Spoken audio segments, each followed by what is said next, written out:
to Creation Station Monthly. I'm Bob from Creation Station.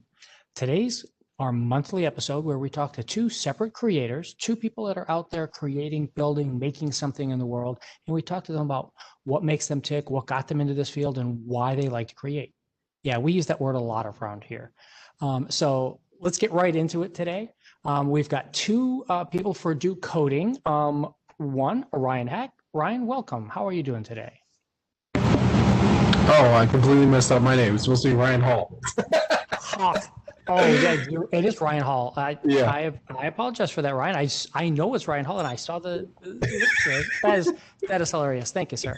And Yeah. Chloe, welcome. How are you doing today? I'm good, and I just assumed that Ryan Hawk was Ryan Hall's superhero identity. So I was feeling bummed out that I did not wear my Captain Marvel dress. Now that would have been awesome. So to get started today, if anybody who hasn't seen our previous episodes, we get two creators and we just talk and go back and forth in a conversation about why we're creative and stuff like that. This is not so you're not going to learn coding today, so don't worry about that. But actually, that's one of the things I wanted to start off with is because Chloe doesn't even call it coding. Tell us. So I call it computer magic. On Twitter, until very recently, my display name was Machine Age Knife Magician. And the reason for this is I honestly believe, first of all, coding, programming, whatever you want to call it, it's a creative pursuit. And it is a creative pursuit, not just in the sense of creative, like art is creative because I feel creative. Literally, you are creating something. At the end of writing code, just like at the end of writing a book or painting a picture, you have given birth to a work.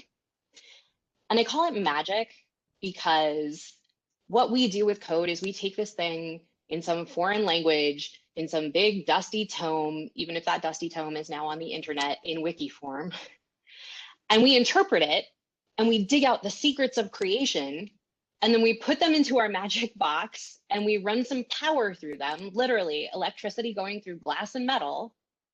And on the other side, we have not just a static creation like a book or a painting. We actually have a little thing that can go out and interact and do other things. And if that's not magic, I don't know what is. For Ryan. Beautiful. My gosh, I couldn't have said it any better.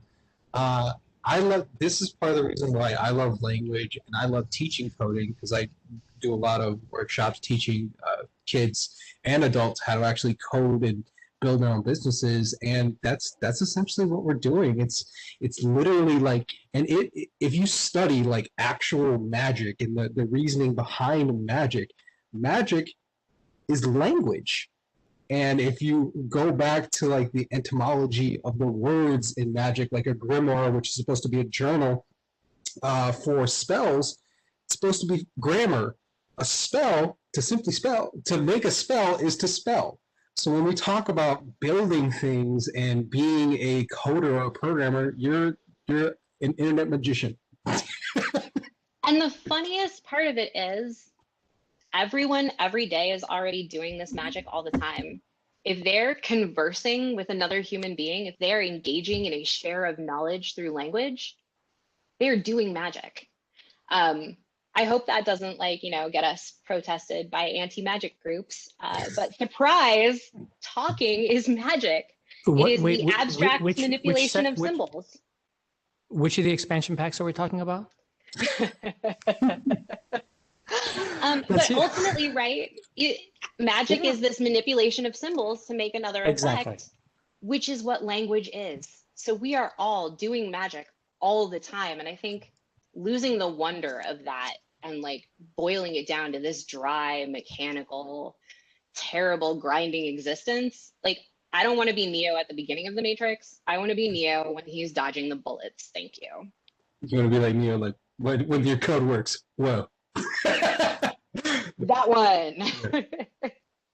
So tell us, Ryan, how'd you get into this whole process, and when did you start? Was this something that you just grew up messing around with computers? I mean, I'm old enough that I was messing around on a VIC-20 and learning how to program things before there were tape drives. But when did you get started? Where did you go? And then Chloe, you just fill right in after him.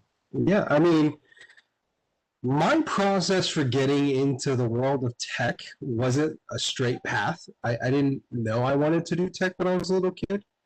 Of course, I played around with my computer and I played a whole bunch of video games as a kid, and I thought it was super cool and super fun. Around the time I was in high school, I did a lot of stuff around tech. I didn't necessarily just focus on coding, and I think that was really helpful for me because I went to an awesome school, and I explored a lot of different avenues in tech. I took a what was it? It was like it was a specific elective that went through a whole bunch of digital stuff. So I learned everything from Photoshop. I learned some of the very basic stuff for game programming and animation. And of course, I did learn a little bit of programming for building websites, but that wasn't my focus. And then I ended up going off and I joined the school's tech team. Um, and I was essentially doing stuff with hardware where I was like fixing all the computers all around the school and installing smart boards in the middle school. So I ended up like reformatting and fixing like hundreds of computers over one summer. So I was doing like all this awesome stuff and having fun hopping from project to project until I found stuff that I was like really interested in. And I actually focused a lot more on social media, funny enough. And after I started getting into social media, I actually got my first job after I dropped out of college, surprisingly. Surprise, surprise.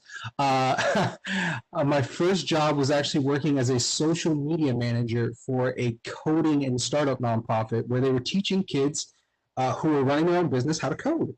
And I saw these kids who were given like the right mentorship and the right resources and what they could do when they're given all this amazing stuff. And they were like kids who were like 16, 17, 18 who were running like full-fledged businesses. There was one kid who was building who was building custom laptops and PCs for people, and each like laptop and computer he was building, the rigs were like anywhere between like $2,000 to $6,000. Then I met somebody else who was making like custom lowrider bikes, and they had all these awesome ideas, and we were basically giving them the skills and tools to take these and create their own websites to help augment their businesses. And from then, I actually ended up learning the curriculum, and over time, I started coding myself. I started as a teaching assistant, then I ended up becoming a programming instructor for them. I became the lead programming instructor, teaching all these classes, and then eventually I ended up becoming the program manager, overseeing and creating programs, teaching kids, teens, and senior citizens how to code and build businesses. And that was like how I fell into it. Yeah. Okay, first of all, that's awesome. Second of all, those kids are amazing. Oh yeah, they were. Just Sure. before I get into my story, I just want to take like a second to just one of the things I've been really fortunate as a working engineer is to get to participate in programs where kids are learning to code like this, where like, they've got a business and they're learning to do a website. Or while I was in New York, I got to be involved with some young tech women's programs where they would bring high school students in, and have them sit with you, like literally while you're doing your day-to-day job, and they're working on projects, and you get to like chat with them and mentor them a little bit. And like, the thing that constantly floors me is that they walk in with the most creative ideas and creative perspectives and just ways I never would have thought about looking at things that, like, honest to goodness, if I could just work with teenagers the rest of my life, that would be amazing. And I think part of that is because I came to tech in a very non-traditional way. Not that there is a traditional way. I think at this point, the number of people I know who graduated from a CS program is like 2% of the working engineers I know. But I have a terrible story. When I was in high school, I had just played Tomb Raider. That dates me. First time I had ever played a video game where the physics of the world were like the physics of the world I lived in. If you jumped across a chasm and you did not guess it correctly, you were going to plummet to your death and she was going to scream on the way down. And that was amazing. And so we had this career fair at school, and here I am, and I'm like 17 and I'm very optimistic and I'm very hype. And a teacher asked me what I want to do. And I'm like, I want to go make video games. And she looks at me and she says, you are terrible at math. You should do something softer. And like that went right to the heart of me. And so before I go any further, I'm just going to say, I don't care when you are watching this tape, whether it is live, whether it is 6 months from now, whether it is 5 years from now, whether it is 20 years from now. If someone says that to you, you look up my email, you let me know, and I will come have a conversation with them, because that is not something you should ever say to someone who expresses a dream. I took a little detour. I tried a number of careers. One of my favorites, and that I think contributes to my code experience all the time, is I was a DJ for a while. So I played at clubs, and it was a ton of fun. And you learn a lot about solving complex problems when you have to beat match 2 remixes you have never heard before. Eventually, I was working in a customer service position at a grocery store, and the engine literally fell out of my car in a parking lot. It was one of those days where if I didn't have bad luck, I wouldn't have any luck at all. A friend of mine reached out to me and was It like, you have falls out problems of the car. Yes. So engines are bolted into your car with bolts, and these bolts are made of steel, and steel rusts. And it turns out that if the bolts rust, gravity will pull the engine out of your car and leave it on the ground. That is a real And so thing. we It went really into can software happen. engineering and not physical engineering because of this. Well, it turns out you have to get licensed for physical engineering. This is You have to actually go to real college as opposed to getting to learn from documentation and people who've gone before you. And the intensive program that I went to, I got in, a friend was like, I think you'd be a great programmer. I was like, no way, I'm bad at math. She was like, try it, let's find out. Long story, very short, she was right. I went to a computer intensive program in Seattle. I then interned with a major company that I will not name because I might want to trash talk them later. And then I got into the industry. And first I got to work in a media company. I did technology for journalists, which was like the culmination of a dream for me. So like I graduated my program, and within 16 months, like I had already achieved. And I was like, oh God, what do I do now? And it turned out that the next thing was to go into engineering leadership. So I am currently the lead of a team that works on product delivery, which is a really weird thing when you say it like that. But we make software to help people use our software. And that is just for me, like the pinnacle. I got into engineering, and I like my statement of intent was always, I want to make hammers for carpenters. I don't want to build Facebook. I want to build a street so that you can go build Facebook because you've got the idea and I don't, but I know a lot about pipes and paving. And so getting to work where I work currently on infrastructure software is just like, again, the pinnacle of a dream. I keep like checking these things off and like, okay, well, where do I go next? But the nice part of engineering is that where do I go next is always a question. There is always something else I can do with code, or I can teach someone to do with code, or I can help someone do with code. So I never have to be worried that I'm going to be out of stuff to do. How do you feel? How do you two feel about the idea of like AI taking over that coding part? Where does the creativity, the human creativity, like you were saying, of being able to look and build and do versus the drudge work of, okay, I need to do this and build this. So here, hire an AI to write the actual code to do this kind of thing. Where do you guys think that's coming down the pike for this? I don't think Oh it's my actually, gosh. yeah. You want to take Chloe? Because yeah, I think we're both really strongly opinion about that.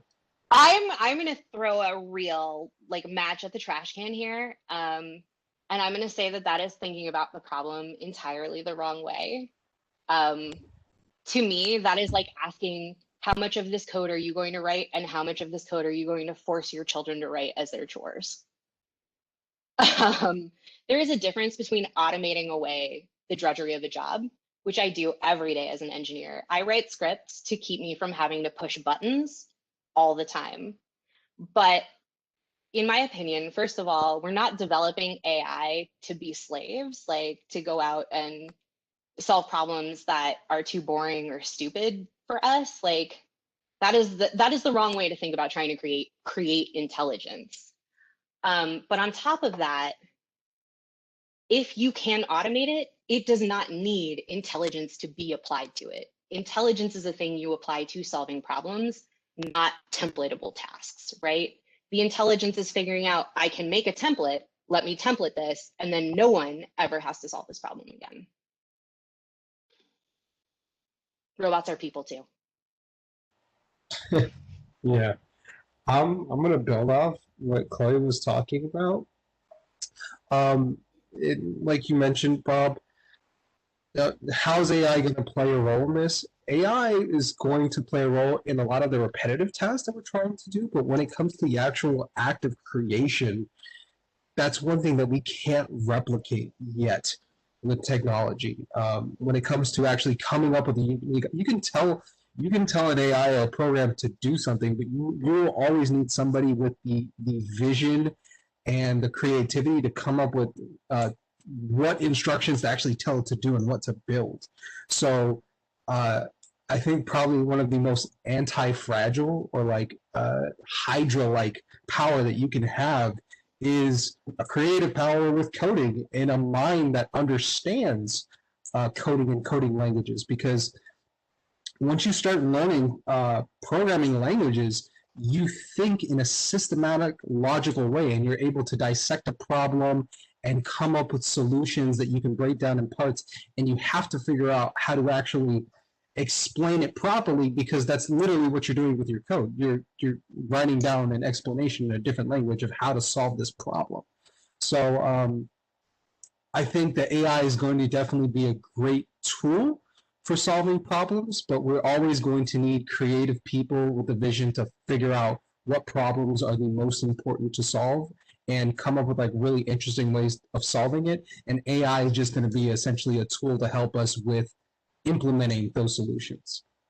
And I think that honestly, like when I say you're thinking about it all wrong, like this is one of those places where like I think the language that we as technologists have settled on does a disservice in that we call what we have now AI, and it is not. It is incredibly powerful computer assistance for our own thinking. It is perhaps IA, intelligence augmentation, but I cannot leave an AI system to run my children. Therefore, it is not artificial intelligence, right?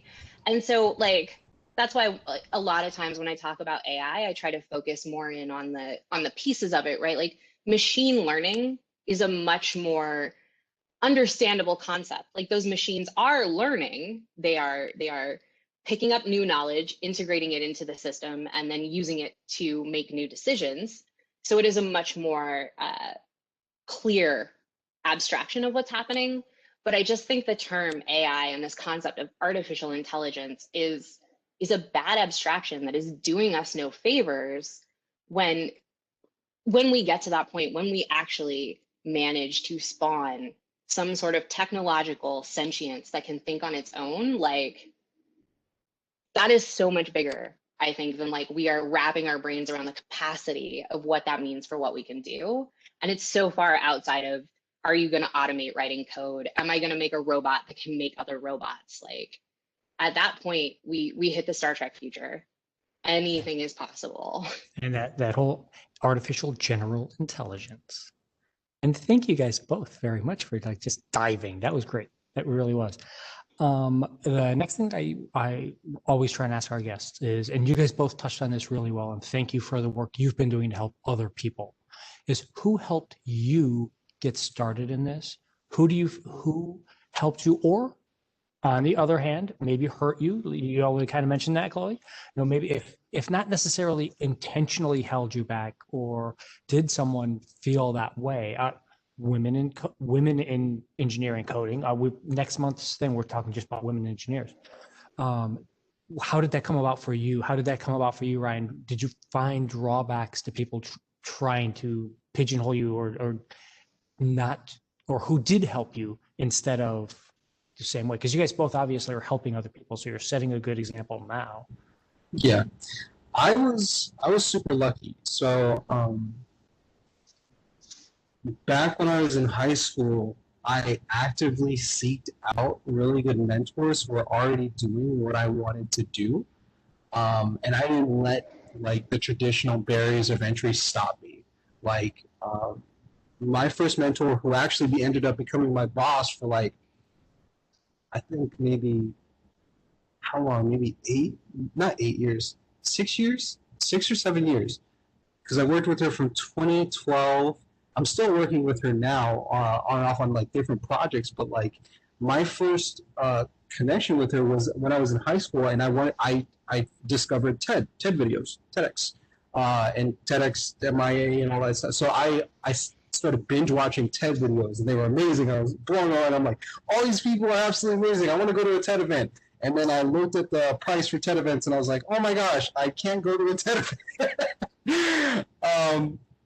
But that didn't stop me in my resourcefulness because I knew I wanted to be around amazing people who were doing great things in the world. So I found that there was a TEDx event that was going on, and my brain was, oh, if they're doing an event, they're going to need volunteers. I can volunteer. So I found the TEDx event, and I found out that it was going on in Miami. At the time, I was living in Broward, in Pembroke Pines, actually. That's a very long way when you don't have a car. And I had to get really smart and resourceful. So I was tapping, and that I would suggest for like other people to do is to actively seek out your mentors and tap the resources that you have around you. Because I didn't have a car, but I had friends, and I was very persuasive. So I was like, hey, I was talking to friends. I was like, hey, have you heard of like TED videos and all this stuff? Have you watched them? And I had a couple friends who were like, yeah, they're amazing. And I had one friend, Eloy, and he was like, yeah, that's great. And I'm like, hey, they're actually setting up for an event down in Miami. Do you want to go volunteer for it and go there for free? And he's like, yeah, of course. So then that's how I ended up getting my ride down there. And I remember my first time sitting in that room because it was at the Adrian Arts Center, and it was a huge meeting room, and everybody was sitting in chairs that were lined along the walls, and it's completely full of people. And then everybody started giving their little bio of who they are. So people were standing up. Hi, I've worked at the Miami Herald for 7 years. I'm a reporter, and now I do freelance work. Somebody else stands up. Hi, I'm an investor. I do a lot in the Miami community. Somebody else stands up. Oh, hi, I'm the founder of a nonprofit. I do a lot of work in Miami. I've been working here for about 20 years. Somebody else, oh, yeah, hey, I've been running my own business for the past 15 years. And then it gets all the way around to me. I'm like, hi, I'm Ryan. I'm the youngest person in this room, and I'm in high school. But it was amazing because I intentionally put myself in rooms where I was around people who were better than me and who were doing things that I wanted to do with my life. And what I ended up doing was I found my mentor, who was one of the speakers at the event, and I ended up connecting with her. And then over time, I wanted to find out how I could actually help her out. And I started working with her. And she asked me some of the best questions that I could have ever been asked because she wanted to know what I wanted to do with my life and what I was personally passionate about.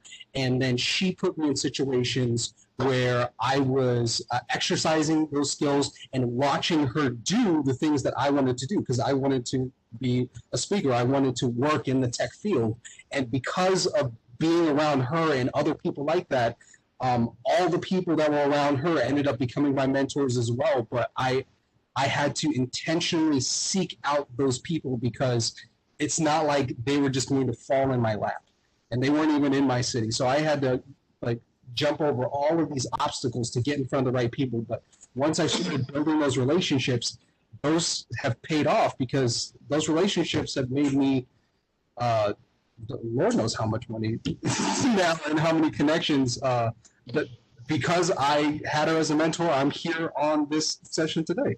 I wouldn't have been here without her. So if you know what or have an idea of what you want to do, or even if you don't, actively seek out being in rooms with people who are smarter than you and latch on to people who are doing what you want to do. Because that is like the key to getting where you want to go in life is just copying somebody who's already done it.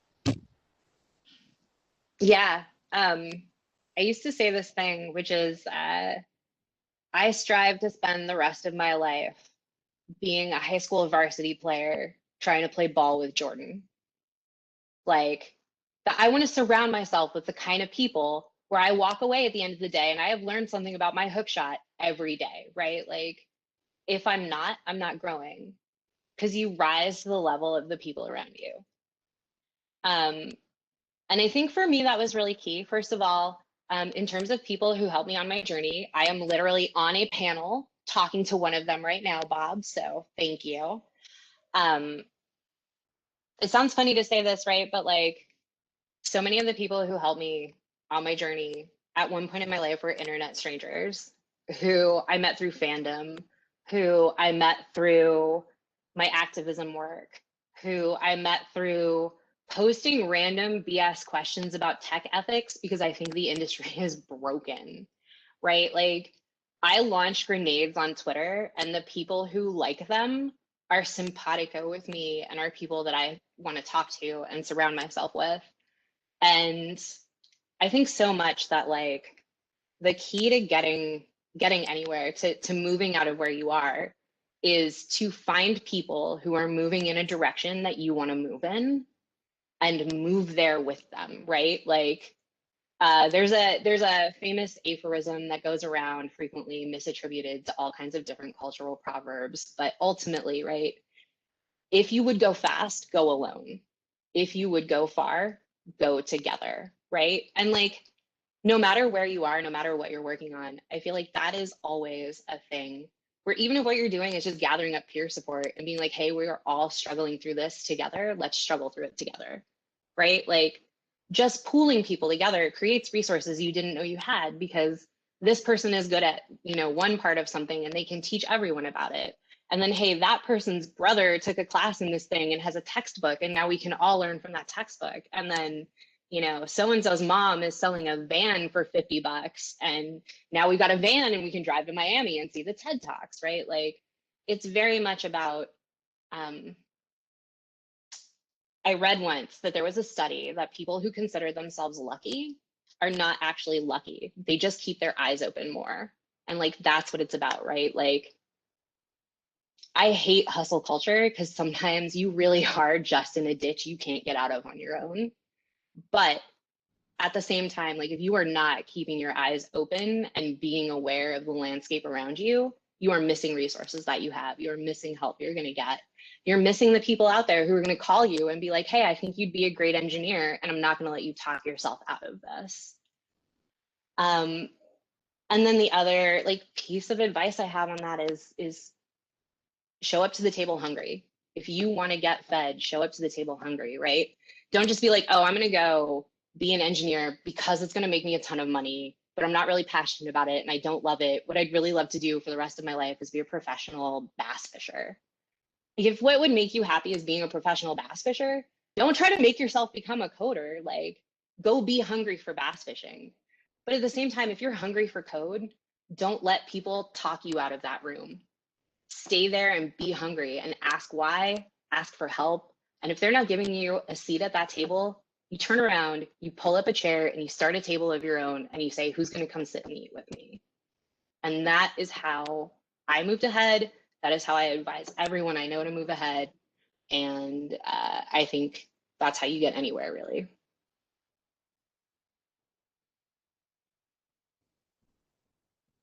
That's awesome. So you guys have both done this for a few years. Tell me, what's a project twofold? One, what's a project you're really proud of? Something you were able to pull off, something new and different, maybe, or maybe it was just fixing a problem that someone had that they didn't know how to fix. And the other side, because we all know creations fail, and we all have these holes we fall into sometimes, and it's whether you're gonna dig yourself out, like you said, or are you going to have to just give up and say, okay, we're going to walk away from this disaster and we'll never talk about it again? I'm asking you to talk about it again. Tell me one of those disasters, and I want to know one of the successes that you guys have had for doing those sorts of things. Oh, I love the disaster question. I love the disaster question because Etsy has a 3-armed sweater trophy that they give out to people who cause production issues. And I think this is magical. Like, I want a 3-armed sweater so bad. Hashi, you said? No, that's Etsy. So Etsy, the Etsy. Okay, I apologize. I want to make sure which company we're talking about. Yeah. yeah, Etsy, the marketplace.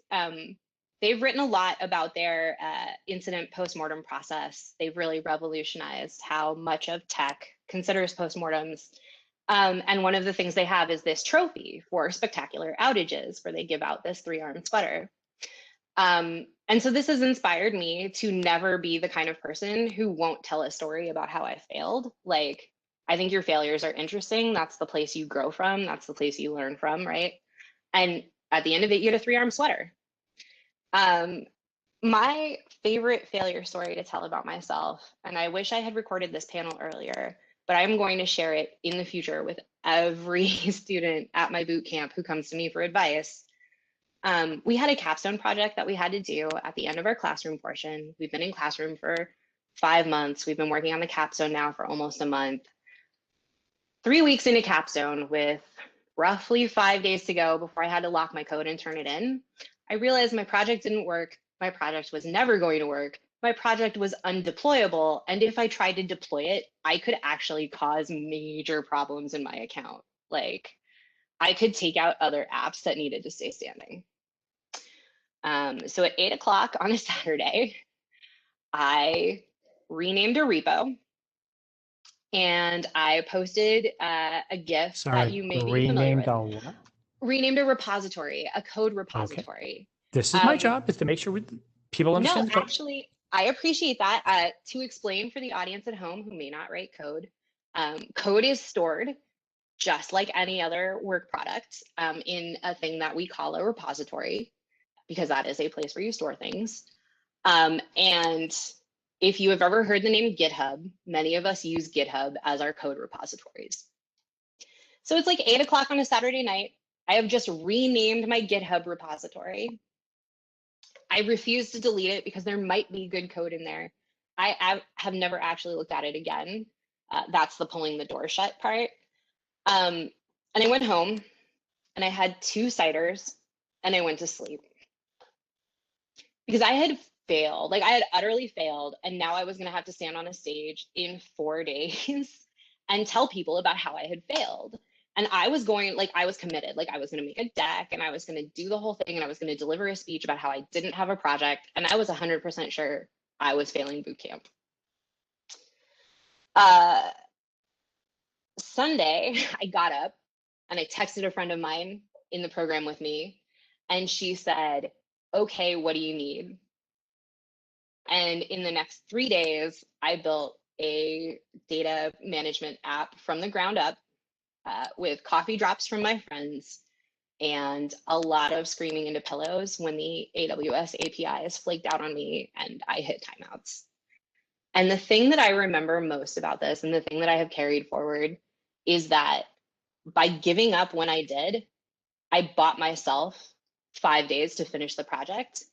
And if I had stayed committed to it, I could have stayed in that trench all the way to the day I had to make a slide deck and tell a story on stage about how I had failed. So what I have learned from this is that sometimes the wise decision is yes, light that garbage can on fire and move on, like Angela Bassett from The Burning Car.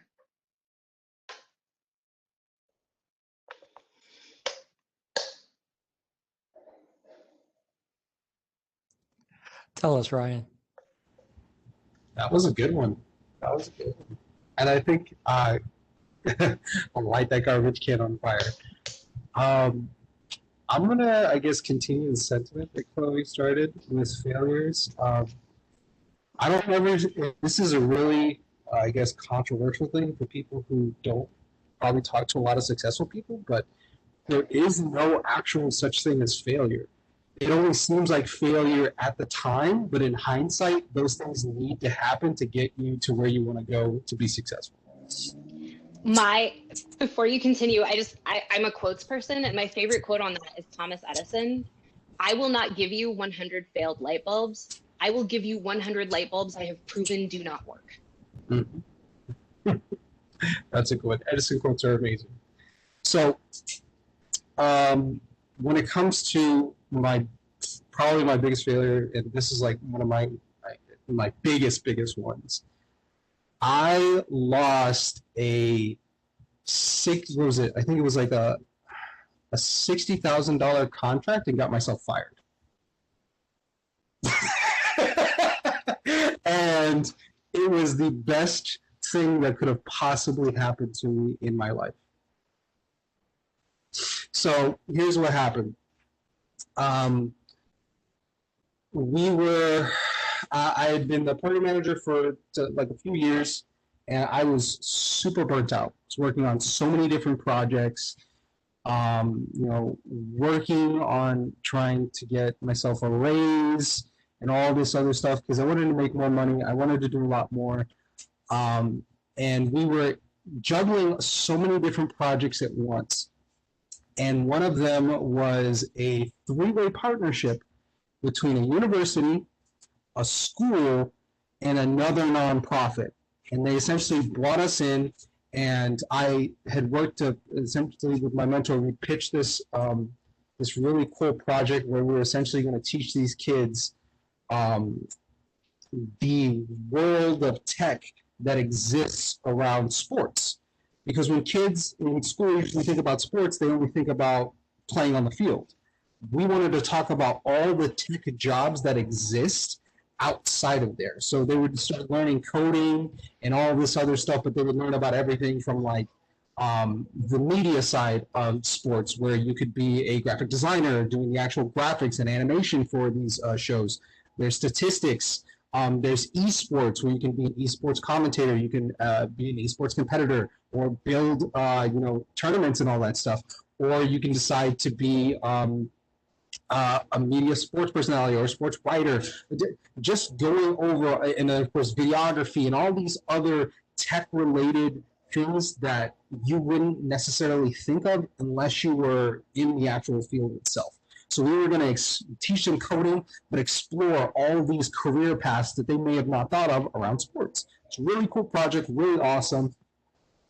The problem was trying to coordinate with so many different people at once while literally like running other programs and running a co-working space and then doing events and all this stuff. It's a lot. So they wanted to actually pull out of the project. And long story short, the students would be transported to the college, and the college portion was taught by college professors. So I didn't necessarily have to be there, although it was important for me to just be there and coordinate and all that stuff, but I wasn't the one teaching. So I moved the day that we were doing the class. So I was moving into a brand new apartment with my girlfriend, had car troubles, and I wasn't able to make it to the class because it was literally like an hour and a half away from where I moved, like almost 2 hours away. And it was crazy because I had to take an Uber, and that didn't work. That was a painful mess. And my phone died, so I wasn't able to communicate with anybody. So it was like literally worst case scenario, nightmare. This class is going on. These people want to pull out of this project. I don't show up, and I'm not able to communicate that to anybody. And then the next day, because I think this happened on a Friday, the next day, Saturday, my day off, they want to pull out of the project. And my boss ends up like riding into them, getting angry and like going to bat for me because she didn't know what I did. And they're like, no, we're not doing it just because Ryan didn't show up.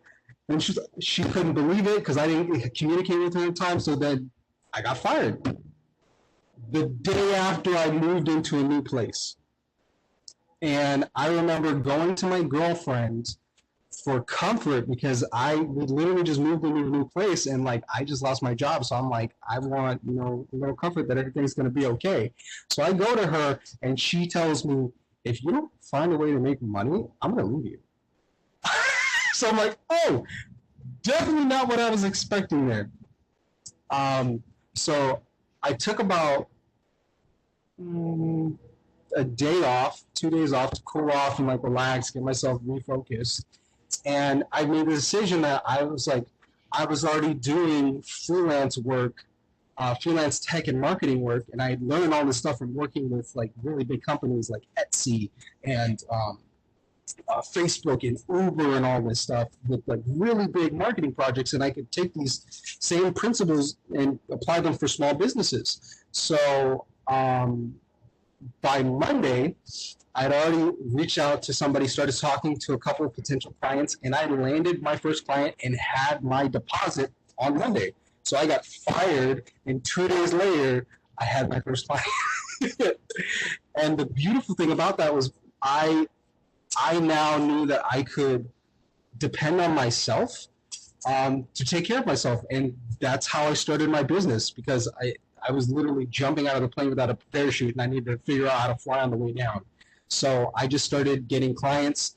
That I think within 2 weeks, I had another 2 clients, and then it just kept going on from there. And I've been running my own business ever since. And I would not have started my business had I not gotten myself fired. That is awesome.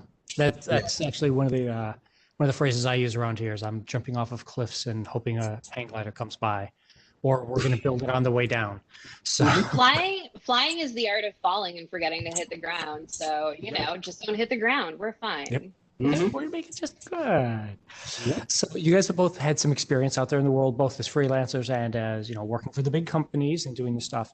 What is the one cool dream project you really wish you could get your hands on? What is the thing that you want to be able to do, and something maybe that you can't do right now, but you would love to have a crack at it? Do you want to design that software that flies the helicopter on Mars, or what do you want to? There's a quote from Chloe that I've used in other presentations that I've done is, "Don't ask me for the moon. Don't ask me for a rocket ship. Ask me for the moon, and I'll figure out how to get you there." So this is your chance. What do you want to build? What rocket ship do you want to build?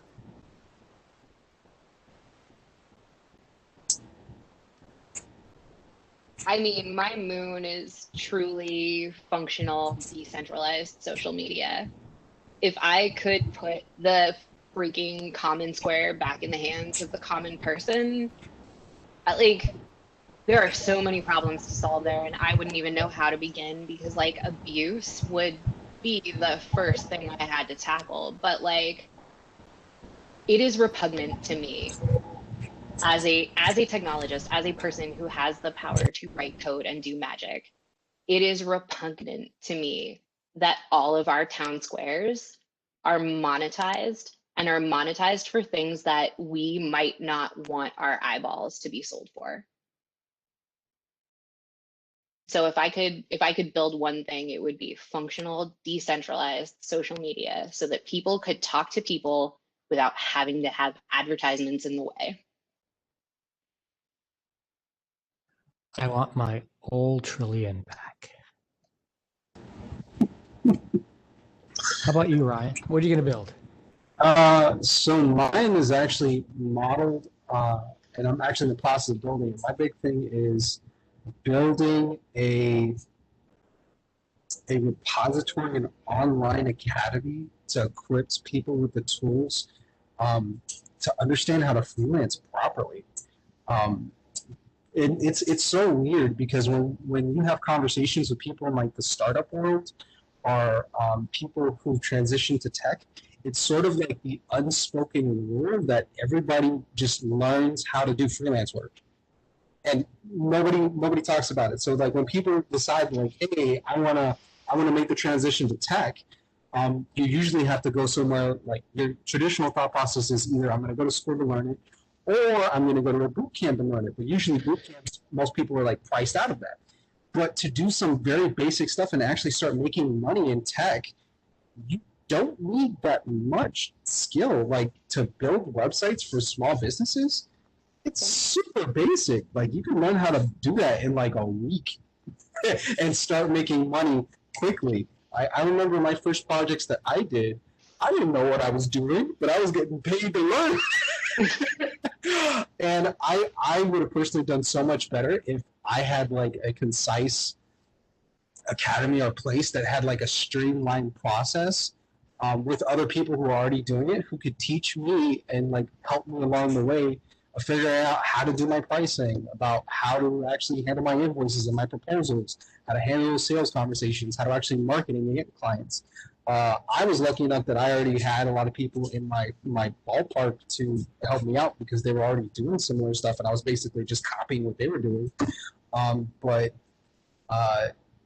I want to build that for other people and make it like the international hub for people to actually learn those basic skills, and that's what I'm building with the project that I'm working on with the Broward County Libraries, the Built in Broward project. As a matter of fact, we actually have a class in like the next hour and a half. Yeah, well, and I'll throw that up in just a minute. I got one more question for you guys both, though. I want to kind of tackle here because it's a weird thing for coding, and I think you might have to explain yourselves a little better when you're talking this portion of it. When I ask people, what's the best piece of gear you can get? What's the really cool thing? Like, what's this top-end video camera or still photography or whatever it is for their crafting type of things? When that applies to coding, what's the best top-of-the-line thing you want? Maybe you don't have it yet. Maybe you already have it and is it a skill? Is it a piece of software? Is it a way of putting things together? What's the ultimate piece that you could use, do you think, for coding or for your brand of coding? Because that coding overall covers a lot of different stuff. So.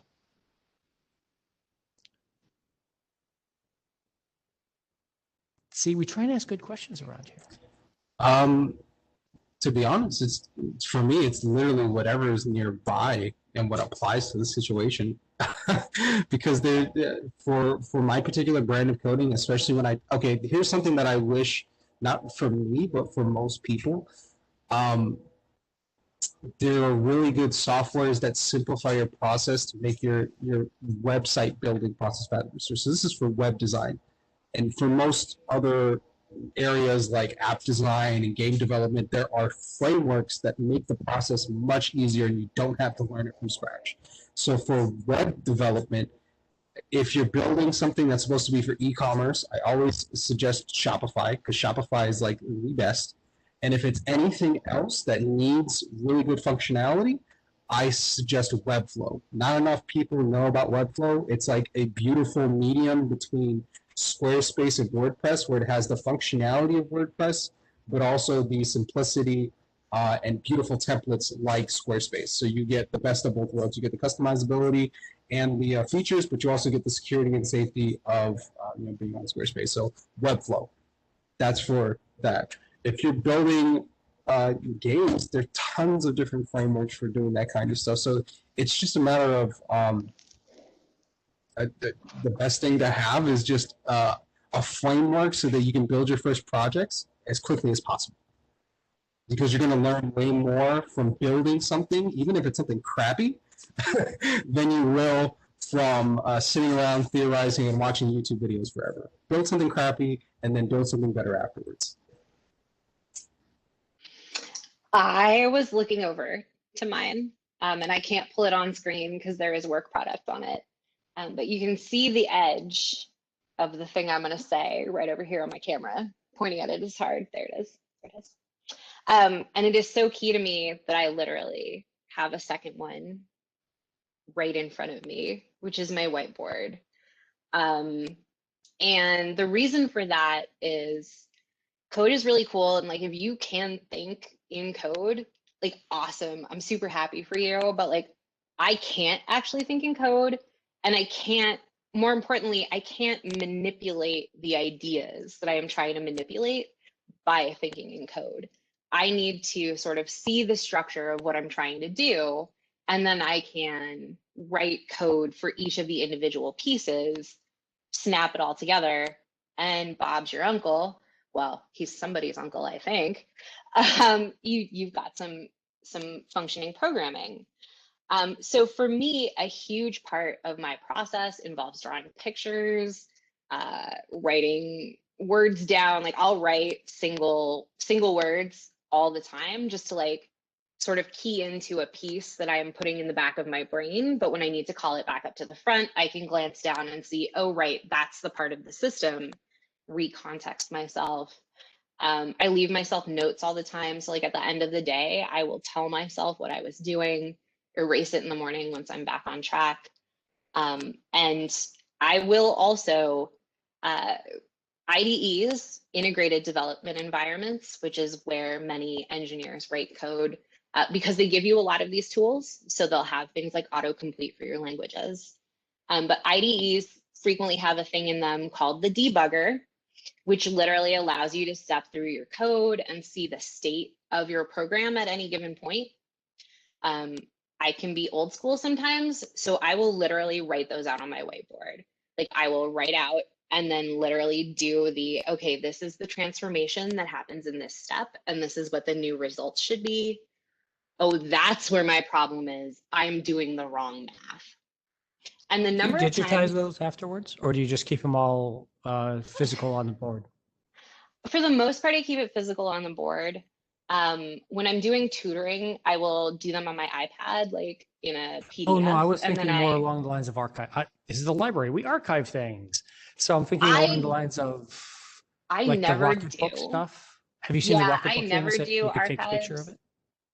For me, that at some point I have to let it go, or I am too likely to try to come back to previous solutions and apply them to new problems. So for me, a lot of it is a balance of like, how much of this is actually like learnable knowledge that I want to keep, and how much of this was me just thinking out loud and I can throw it away so I never fall into that trap again. I've been a pack rat, like an information pack rat my whole life. I've run out of space on Google Drive more than once. So my big challenge, I hate to say it because you're a librarian, but is Marie Kondoing my data and getting rid of, stuff I don't need anymore. Libraries read books because they are out of date information, and we need to keep up with current. Yeah, this is what happens. But yeah, and when I do want to save them, frequently, in the same as when I'm doing tutoring, I use my iPad. I have GoodNotes, one of my favorite apps, but it lets me make PDF notebooks. So I will, rather than take a photo, if I want to save it, I'll handwrite it again, because that helps me retain the knowledge better. So it's just another chance to sort of cement whatever I've learned. And I have a whiteboard desktop for the same reason, and it has revolutionized my life. So this is the thing I'm pushing on people. I do a lot. When I used to do in-person role-playing games, that's what I had for a tabletop. I had a big, able to write on it. We used the vinyl mats just all the time. So we could just write and do and leave it all out. Now that I do everything on a virtual tabletop, it's so much easier. But again, now, yeah, my drive space is a mess too. Maybe could either of you guys design an app for me for that, so that it cleans up my hard drive and it finds those files that I know I saved it somewhere. Yeah. I have an app for that. It's called Hire an Intern. Nice. I'll look into that one there. Thank you guys both very much for a really fun conversation today. I hope that this was helpful for other people out there too, to learn and understand that coding is not math. The coding is being creative and trying to solve problems and figure things out that way. I'm going to share my Chrome browser here, because both of these lovely people have sites out there in the world to do this. femops.club. For Chloe, here is where you can find how to get in touch with her, out on Twitter, GitHub, as she mentioned, and things like that as we're going along. And when you come back here and look, she's got some cool little essays and songs that she's got buried from years ago on her site still that she hasn't taken off. And Ryan Hall, Hall, is actually part of the Built-in Broward program. That's with Creation Station Business, the place where you're going to come as an entrepreneur to learn how to build your business and do your things. And Ryan's been really helpful in working with the team there to do this huge year-long project. Tell us a little bit about that, Ryan. So this is part of my big dream project. So I actually worked together with Sheldon and the Creation Station business team, brought together by the awesome Bob here. But we essentially submitted for a grant that came from Google. We're one of 15 libraries out of like hundreds across the U.S. that applied. We're one of 15, and our project is probably one of the most ambitious. Essentially, what we're doing is we're creating a freelance pipeline for the Broward ecosystem, so that people who want to make the transition into tech get the skills to actually monetize their skills very quickly and make the decision to transition into tech, stay as a freelancer and have it as a side hustle, or make the full transition into tech and decide that they want to go to like a boot camp and then end up, scaling up to the point where you end up getting a job in the field. So we specifically focus on getting people the skills that they need and the training that they need to build their own either side hustle or freelance business. So we partnered with General Assembly. For this project, General Assembly actually does regular workshops monthly on Thursdays. We have several of them. Actually, our next one should be on Thursday. If you scroll down, the calendar is on there of all the different workshops that we do right there. Next one coming up is personal branding for new entrepreneurs. That's a good one. So if you guys want to go to that, these classes with General Assembly are usually around a few $100s. So everybody gets them for free as part of this project. So definitely check those out. And we also have our freelance business incubator for people who want a little bit more of hands-on process where we actually walk you through how to take those skills that you learned from those General Assembly classes and build a freelance business. Yeah, all for free at your library. Yep. Which is a wonderful thing. So thank you both very, very much for being here with us today. I want to make sure that everybody gets a chance to come back and see us. These are always recorded, obviously, so they'll be up there on the site. Links to both Ryan and Chloe are there with the recording so that you'll be able to find their information there quick and easy to do that. If you have any questions, ideas, shoot them to me at creationstation@broward.org, and I'll forward them along to Chloe or Ryan if you can't find out how to get in touch with them. Other than that, we do have our weekly series. That's every Thursday afternoon at 4 o'clock for our Tech Talk Weekly that we record. And we will see you all then. Next month is our Women Engineers series.